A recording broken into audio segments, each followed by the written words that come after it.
Puji Tuhan. Mari kita lihat Alkitab kita bersama. Keluaran 32 ayat 1 sampai 8. Perhatikan layar Bapak Ibu Saudara karena di sana terpampang jelas firman Tuhan yang menjadi bacaan kita.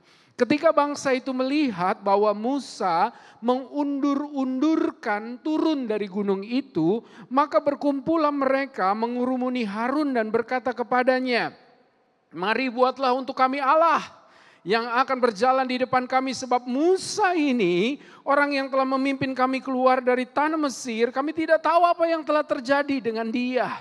Lalu berkatalah Harun kepada mereka, "Tanggalkanlah anting-anting emas yang ada pada telinga istrimu, anakmu laki-laki dan perempuan, dan bawalah semuanya kepadaku." Lalu seluruh bangsa itu menanggalkan anting-anting emas yang ada pada telinga mereka dan membawanya kepada Harun. Diterimanya itu dari tangan mereka, dibentuknya dengan pahat dan dibuatnya daripadanya anak lembu tuangan. Kemudian berkatalah mereka, "Hai Israel, inilah Allahmu yang telah menuntun engkau keluar dari tanah Mesir." Ketika Harun melihat itu, didirikannya mezbah di depan anak lembu itu. Berserulah Harun katanya, "Besok hari raya bagi Tuhan." Dan keesokan harinya pagi-pagi maka mereka mempersembahkan korban bakaran dan korban keselamatan. Sesudah itu duduklah bangsa itu untuk makan dan minum. Kemudian bangunlah mereka dan bersukaria. Berfirmanlah Tuhan kepada Musa, "Pergilah, turunlah, sebab bangsamu yang kau pimpin keluar dari tanah Mesir telah rusak lakunya." Segera juga mereka menyimpang dari jalan yang kuperintahkan kepada mereka.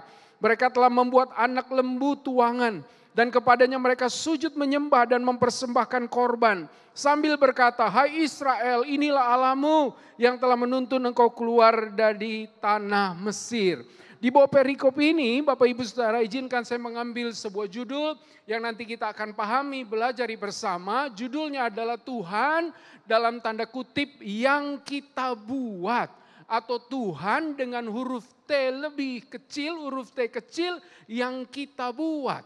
Atau ini maknanya adalah berhala yang kita sebut Tuhan yang kita buat. Apa ini nanti kita akan jelaskan.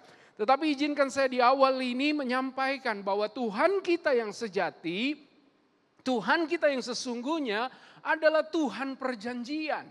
Tuhan apa? Tuhan perjanjian. Ia adalah Tuhan yang berjanji. Dan janjinya adalah perkataannya. Dan perkataannya adalah firman-Nya. Dan perkataannya itu adalah dirinya sendiri. Dan perkataannya dan janjinya itu merupakan jaminan bahwa Ia adalah Tuhan yang memelihara kita dan menganugerahkan kehidupan kepada kita. Yang setuju katakan amin.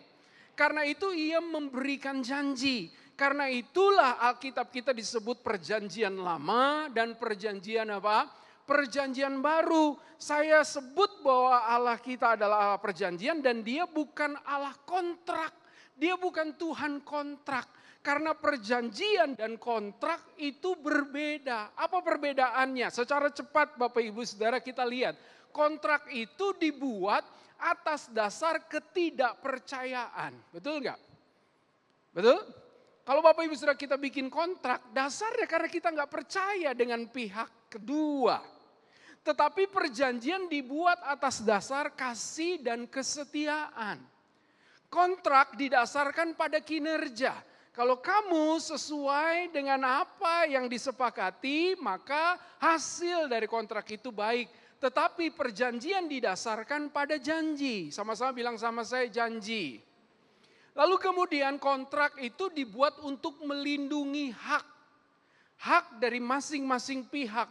Tetapi perjanjian itu dibuat untuk menetapkan haknya apa. Kontrak itu berkata kita lihat nanti deh perjalanannya bagaimana. Kalau nanti berjalan dengan baik maka kontraknya bisa berlanjut. Tetapi perjanjian berkata seperti pernikahan. Aku akan memberikan apa segalanya bagimu sampai maut yang memisahkan. Dalam kontrak berlaku sampai ada kesempatan atau keuntungan yang lebih baik. Tapi perjanjian bilang sampai maut apa? memisahkan kita. Nah, kontrak itu ditandatangani dengan pena, dengan pulpen, tetapi perjanjian yang merujuk pada Tuhan itu apa dikatakan disegel dengan apa? Dengan salib dan dimateraikan dengan darah, yaitu darah Tuhan kita, Tuhan Yesus Kristus. Tuhan kita, sama-sama bilang sama saya, bukan Tuhan kontrakan. Amin. Tuhan kita adalah Tuhan perjanjian. Tuhan tidak pernah mendekati kita dan menuliskan di dalam Alkitab kontrak. Tetapi ia mendekati kita berulang-ulang dengan berbagai proses dengan perjanjiannya. Jadi kalau ditanya bagaimana Tuhan mendekati kita, Tuhan itu menghampiri kita dan mendekati kita dengan janji, dengan perjanjian, bukan dengan kontrak. Maksudnya apa? Kalau kamu melakukan ini maka aku akan begini, bukan. Kalau kamu pun tidak setia, kata perjanjiannya adalah Tuhan tetap setia. Lihat kiri kanan Bapak Ibu Saudara, bilang sama dia, kamu tipikal yang setia atau enggak setia? Kalau kamu suka enggak setia, perjanjiannya tidak didasarkan pada kinerjamu yang tidak setia. Tetapi perjanjiannya didasarkan pada karakternya, pada sifatnya Tuhan, yaitu Tuhan kita adalah Tuhan yang apa Bapak Ibu Saudara? Yang setia. Karena itu ketika kita mengikat atau Tuhan mengikat diri kita dengan Tuhan, menjelaskan bukan kita yang setia tetapi Tuhan yang setia. Bukan kita yang benar tetapi Tuhanlah yang benar. Bukan kita yang konsisten tetapi siapa yang konsisten? Tuhan. Tuhan kita bukan Tuhan kesempatan kedua. Karena ada orang-orang yang menganggap Tuhan itu adalah Tuhan the second chance. Tuhan yang memberi kesempatan kedua. Hari ini saya patahkan itu Bapak Ibu Saudara. Tuhan kita bukan Tuhan kesempatan kedua. Tuhan kita adalah Tuhan yang berulang kali membuka kesempatan lagi. Kesempatan lagi, kesempatan lagi. Dan kita sudah melewatkan kesempatan kedua, ketiga, keempat, ke-1000, ke-1.000.000 kalinya. Betul? Ya bukan Tuhan kesempatan kedua, ia Tuhan yang memberikan kesempatan lain, dan kesempatan lain lagi. Sama-sama bilang sama saya, kesempatan lain, kesempatan lain lagi. Itulah Tuhan kita, karena itu kalau hari ini kita mau bersyukur, kita bersyukur karena kesetiaannya itu tidak tergantung dengan kesetiaan kita. Bahkan kita lebih bersyukur lagi karena janjinya kalau kita tidak setia, ia tetap Tuhan yang setia. Karena itu dalam Alkitab kita melihat Tuhan membuat perjanjian dengan Nuh, Tuhan membuat perjanjian dengan Abraham, Tuhan mengikat perjanjian dengan Israel. Dan secara khusus dari perikop yang kita baca ini Bapak Ibu Saudara, Tuhan membuat perikop perjanjian dengan sebuah bangsa yang besar. Kalau tadinya pribadi, hanya dengan Nuh, lalu kemudian keluarga, Abraham, Ishak dan Yakub, akhirnya menjadi sebuah suku dan sebuah bangsa yang besar. Dan bangsa Israel pada zaman Musa merupakan periode atau momen di mana Allah mengikat perjanjian dengan sebuah bangsa yang besar. Ini konteksnya, selama mereka di padang gurun, mereka diikat perjanjian dengan Tuhan seperti sebuah pernikahan. Di padang gurunlah Tuhan mulai membangun hubungan, Tuhan mulai ngedate, Tuhan mulai dalam tanda kutip pacaran dengan umatnya. Dan bukan itu saja, sampai pada saatnya di atas Gunung Sinai, Tuhan itu membuat sebuah momen pernikahan. Dia menuliskan loh batu dengan tangannya sendiri, sebuah perjanjian yang dituliskan oleh Tuhan. Sampai di sini Bapak Ibu Saudara masih ikut saya. Di momen inilah Musa dipanggil naik, lalu kemudian Tuhan menuliskan perjanjiannya. Karena itu kalau kita menyebut 10 perintah Tuhan itu adalah 10 hukum atau 10 Taurat, tetapi di mata Tuhan, dalam perspektifnya Tuhan itu bukan 10 perintah, itu adalah 10 atau berisi janji nikah, sumpah nikah Tuhan buat kita. Buat umatnya. Nah Bapak Ibu Saudara yang dikasih oleh Tuhan, Keluaran 19 ayat 3-6. Mari perhatikan, kita akan lebih cepat Bapak Ibu Saudara. Lalu naiklah Musa menghadap Allah dan Tuhan berseru dari gunung itu kepadanya. Beginilah kau katakan kepada keturunan Yakub dan kau beritakan kepada orang Israel, kamu sendiri telah melihat apa yang telah kulakukan kepada orang Mesir. Dan bagaimana aku telah mendukung kamu di atas apa? Sayap Raja Wali dan membawa kamu kepadaku. Musa yang dipilih untuk mengeluarkan bangsa ini menjadi perantara untuk mengikat perjanjian dengan sebuah bangsa yang besar. Nah, kita menyebutnya janji nikah, tapi buat Tuhan ini adalah sumpah. Kita menyebutnya 10 perintah, tapi ini buat Tuhan adalah janji nikah, Bapak Ibu Saudara, ibaratnya. Dan dalam hal ini Bapak Ibu Saudara, Tuhan sedang menjelaskan tentang sifatnya Tuhan dan kecenderungan kita. Kalau Tuhan bilang, jangan berzina, itu karena Tuhan adalah Tuhan yang kudus. Jadi dari hukum ini ada dua perspektif. Kalau dibilang jangan berdusta, karena Tuhan adalah pribadinya adalah Tuhan yang apa? Yang benar. Tetapi kecenderungan manusia adalah cepat berdusta. Manusia gampang melebih-lebihkan, lebay gitu Bapak Ibu Saudara. Tapi ketika dikatakan jangan berzina, Tuhan sedang menjelaskan, aku adalah Allah yang kudus. Dan kecenderungan manusia adalah berzina gitu Bapak Ibu Saudara. Jadi di sini kita tahu hukum perintah Tuhan itu 10 perintah bukan sekedar hukum. Tetapi ini bicara tentang karakter dan kecenderungan kita sebagai manusia. Karena itu Tuhan berjanji kepada kita. Ia mengikat perjanjian kepada kita. Lalu Tuhan bilang begini. Dalam Keluaran 20 ayat 1-5. Jadi sekarang, terus next slide-nya. Lalu Allah mengucapkan segala firman ini.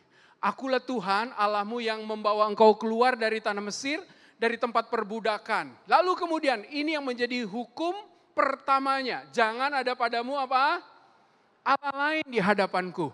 Jangan membuat bagimu patung yang menyerupai apapun yang ada di langit di atas atau yang ada di bumi di bawah atau yang ada di dalam air di bawah bumi. Selanjutnya, jangan sujud menyembah kepadanya atau beribadah kepadanya sebab aku Tuhan Allahmu adalah Allah yang cemburu, yang membalaskan kesalahan bapa kepada anak-anaknya, kepada keturunan yang ketiga dan keempat dari orang-orang yang membenci aku. Dari janji dan sumpah ini yang kita sebut sebagai hukum atau perintah Allah, di sana diawali dengan kalimat, akulah yang membawa engkau keluar dari Mesir. Sebelum ada hukum itu, Allah lah yang telah membawa umat ini keluar dari Mesir dan memanggilnya untuk masuk ke dalam ikatan perjanjian yang kekal sebagai mempelai wanitanya. Dan dari 10 hukum itu Bapak Ibu Saudara, maka hukum yang pertama dan kedua ini merupakan hukum yang penting. Menjelaskan bahwa Tuhan menghendaki agar tidak ada Allah lain yang boleh kita sembah. Sama-sama bilang sama saya, tidak boleh ada yang lain. Tuhan menghendaki eksklusivitas. Tuhan mau supaya enggak ada yang lain, aku saja, cuman aku. Tuhan adalah Allah yang cemburu, tidak boleh ada yang lain, cuman aku saja. Hanya aku saja yang harus kamu sayang gitu. Ini sengaja ditaruh paling awal. Jangan ada Allah lain, jangan membuatnya sujud menyembahnya. Ini merupakan hukum yang paling fundamental ditaruh 1 dan 2. Kenapa? Kalau ini skip, maka hukum yang lain itu pasti skip. Saya ulangi sekali lagi. Kalau 1-2-nya saja sudah gagal dan tidak bisa dipenuhi, maka pasti 3, 4, 5, 6, 7, 8, 9, 10-nya pasti nggak akan bisa. Ada haleluya? Oh, ada haleluya, jangan amin, haleluya gitu. Ya Bapak Ibu Saudara. Nah, tapi yang menarik adalah Bapak Ibu Saudara, Tuhan itu menuliskannya di dalam dengan loh batu dengan tangannya sendiri. Belum pernah ada Bapak Ibu Saudara. Di atas gunung Sinai inilah Tuhan Bapak Ibu Saudara menuliskan hukum, mengucapkan janji sumpah pernikahannya dengan kita. Untuk menjelaskan kepada kita Bapak Ibu Saudara tentang tidak bolehnya ada Allah lain. Kenapa? Karena kita harus mengetahui bahwa penyembahan berhala adalah dosa di balik segala dosa. Saya ulangi sekali lagi. Penyembahan berhala adalah dosa di balik segala dosa. Dosa di permukaan itu merupakan hasil tanpa disadari atau disadari, maka di dasarnya adalah dosa menyembah berhala atau memiliki Allah lain. Jadi penyembahan berhala itu bukan persoalan tentang siapa yang kita sembah, tetapi penyembahan berhala bukan bicara tentang siapa yang kita sembah dalam ritual seperti ibadah. Maka saya catat di sini ada 3. Berhala itu berbicara apapun atau siapapun yang kita percayai lebih dari Tuhan. Yang kedua, berhala adalah apapun yang kita anggap lebih penting daripada Tuhan. Yang ketiga, berhala adalah apapun yang di hati kita atau kita imajinasikan lebih daripada Tuhan.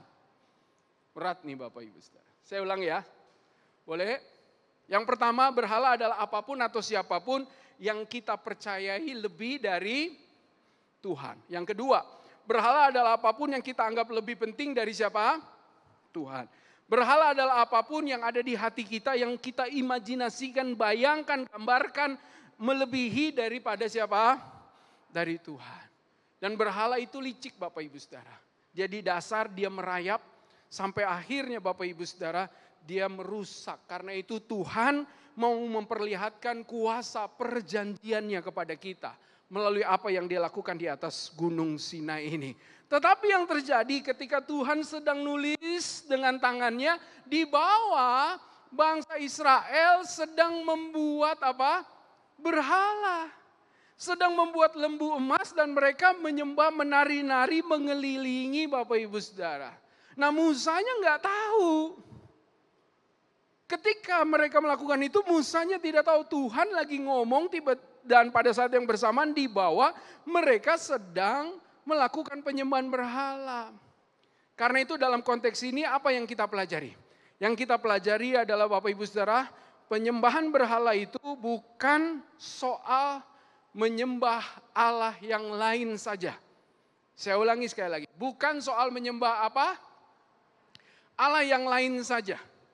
Tetapi penyembahan berhala berbicara tentang menyembah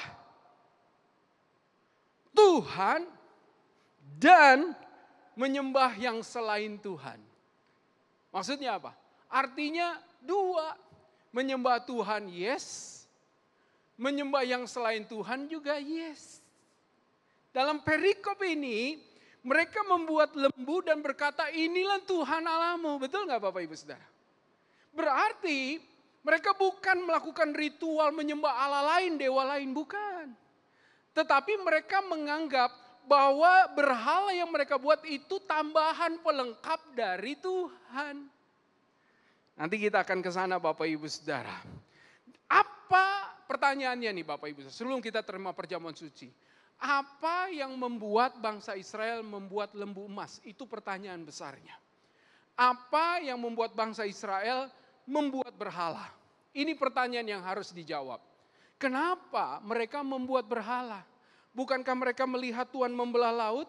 Bukankah mereka melihat Tuhan itu tiang awan dan tiang api yang menyertai mereka? Kenapa mereka membuat berhala dan ini menjadi pelajaran buat kita? Kenapa ada orang yang bisa membuat berhala atau membuat Tuhan buat dirinya sendiri? Kita lihat yang pertama di sini Bapak Ibu Saudara.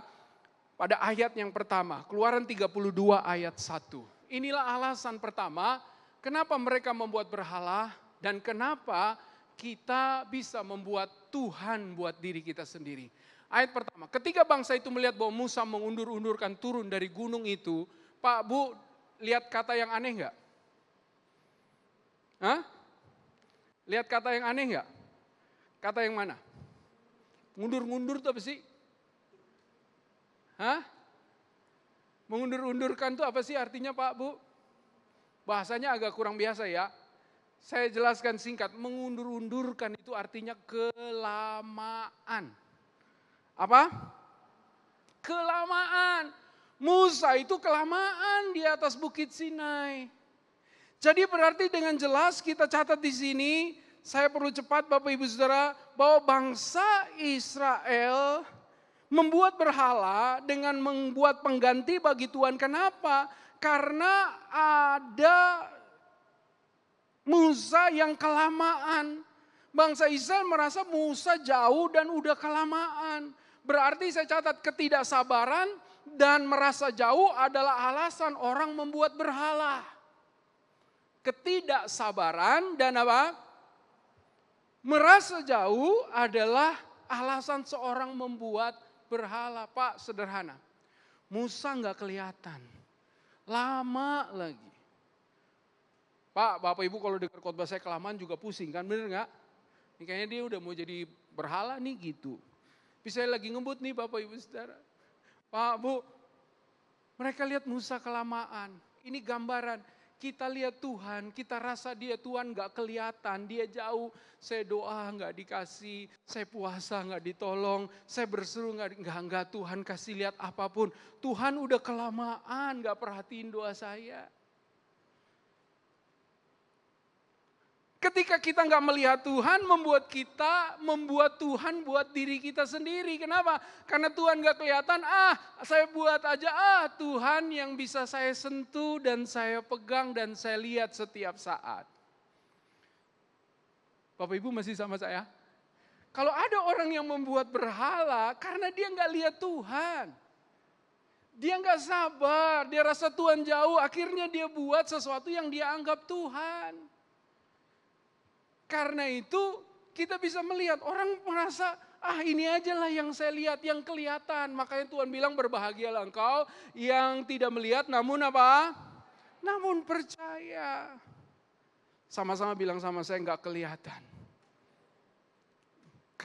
Karena itu Bapak Ibu Saudara yang kedua, yang terakhir. Saya undang pemain musik untuk maju ke depan. Apa alasan bangsa Israel itu membuat berhala? Yang kedua, lalu berkatalah Harun kepada mereka, tanggalkanlah apa? Anting-anting emas yang ada pada telinga istrimu, anakmu laki-laki dan perempuan dan bawalah semuanya kepadaku. Pak, Bu, ini aneh. Kenapa aneh? Kok dari mana bangsa Israel dapat emas? Ini di padang gurun loh. Dari mana dia dapat emas? Kok bisa ada emas? Dari mana Bapak Ibu Saudara? Kok mereka bisa punya emas? Kan mereka di Mesir juga budak. Mereka menderita, makan aja susah, boro-boro bisa beli emas. Dari mana mereka dapat emas? Saya catat di sini, tidak saya keluarkan ayatnya Bapak Ibu Saudara. Dalam Keluaran pasal 3 ayat 20 sampai 22, Tuhan berkata, aku mengacungkan tanganku memukul Mesir dengan segala perbuatannya yang ajaib yang kulakukan di tengah-tengah mereka. Lalu kemudian aku membuat orang Mesir bermurah hati terhadap bangsa ini, sehingga kamu pergi dengan tidak tangan hampa, tiap-tiap perempuan boleh meminta dari tetangganya emas. Jadi tahukah Bapak Ibu Saudara, emas yang mereka punya itu merupakan berkat yang Tuhan berikan buat mereka. Jadi Tuhan bukan saja membebaskan mereka dari Mesir, dari perbudakan dosa, plus bonus dapat emas Bapak Ibu Saudara. Atau dengan kata lain, Tuhan ganti jerih lelah mereka waktu jadi budak tidak dibayar, Tuhan yang bayar. Dalam hidup kita Bapak Ibu Saudara, Tuhan itu adil. Kalau engkau mengalami ketidakadilan, Tuhan adalah tetap Tuhan yang menyelamatkan engkau, tapi Tuhan juga kasih emas. Coba cek, punya emas enggak Bapak Ibu? Ada berkat enggak Bapak Ibu? Kalau ada bilang amin gitu. Amin. Itu Tuhan kita. Tetapi di sini yang menarik Bapak Ibu Saudara, yang kita harus pelajari ternyata pemberian Tuhan bisa kita buat jadi berhala. Makanya saya catat yang kedua, apa itu berhala? Dan bagaimana bangsa Israel bisa membuat berhala? Karena semua pemberian atau apa yang Tuhan berikan, tampilkan di layar, apapun yang Tuhan berikan bisa menjadi apa? Berhala yang menggantikan apa? Menggantikan Tuhan. Hati-hati Bapak Ibu Saudara. Jangan sampai kita menyembah Tuhan plus dengan apa yang kita buat sebagai Tuhan. Yang ditegur Tuhan bilang haleluya. Bertobat ya Bapak Ibu Saudara. Kenapa lembu? Lembu itu adalah binatang berhara yang ngetop dan populer di Mesir. Berarti bukan cuma emas pemberian Tuhan bisa jadi berhala, kultur bisa jadi berhala. Ada banyak orang hari ini bisa stres kalau nggak dapat like dari postingannya di Instagram Bapak Ibu. Bisa stres dia. Kultur bisa jadi berhala. Betul nggak? Apapun yang dunia anggap keren bisa jadi berhala. Makanya ada namanya idol, betul nggak? Kalau dia ngetop dia bisa jadi berhala. Ada orang yang jadikan K-pop jadi berhala. Drama jadi berhala. Macam-macam Bapak Ibu Saudara. Yang ditegur Tuhan bilang haleluya. Nah ketika Tuhan lagi buat di Gunung Sinai, perjanjiannya Tuhan lagi buat dengan tangannya sendiri Bapak Ibu Saudara, Musa nggak tahu. Tuhan bilang gini, lihat tuh rakyat Israel. Mereka sedang membuat berhala. Musa nggak tahu. Turun kata Musa, kata Tuhan, lihat mereka lagi kacau. Aku mau murka sama mereka. Tapi Musa bilang begini, Tuhan jangan gitu dong Tuhan. Bukankah engkau Allah yang berjanji? Bukankah demi namamu engkau berjanji? Bukankah engkau Allah yang setia? Pak, Bu, demi namamu, demi janjimu, maka Tuhan menyesal tidak mau memberi murka buat bangsa Israel. Tapi Musa turun ayat yang terakhir. Ayat yang terakhir. Musa turun juga. Ayatnya bilang gini, Keluaran 32, 31, 32. Lalu kembalilah Musa menghadap Tuhan berkata, bangsa ini telah berbuat dosa besar. Sebab mereka telah membuat Allah emas bagi mereka. Tapi sekarang kiranya Engkau mengampuni dosa mereka itu. Dan jika tidak, hapuskanlah kiranya namaku dari dalam kitab yang telah Kau tulis. Musa mengingatkan kita kepada siapa Bapak Ibu Saudara? Kepada Tuhan Yesus di atas kayu salib. Bapa, ampunilah mereka sebab mereka tidak tahu apa yang mereka perbuat. Mengingatkan kepada kita bahwa Yesus berdiri sebagai perantara dan bilang tangguhkan kesalahan itu, tangguhkan kepadaku. Tangguhkan kepadaku. Inilah bukti janji setia Tuhan kepada kita. Di atas kayu salib Tuhan berkata sudah selesai. Karena itu Bapak Ibu Saudara hari ini kita akan terima perjamuan suci. Tuhan ingatkan kepada kita bahwa janjinya melebihi apapun juga. Kesetiaannya dinyatakan bagi setiap kita. Karena itu jangan ada Allah lain di hadapan kita. Jangan buat Tuhan dalam hidup kita. Karena Kristus sudah memberikan segalanya bagi kita. Mari kita bangkit berdiri.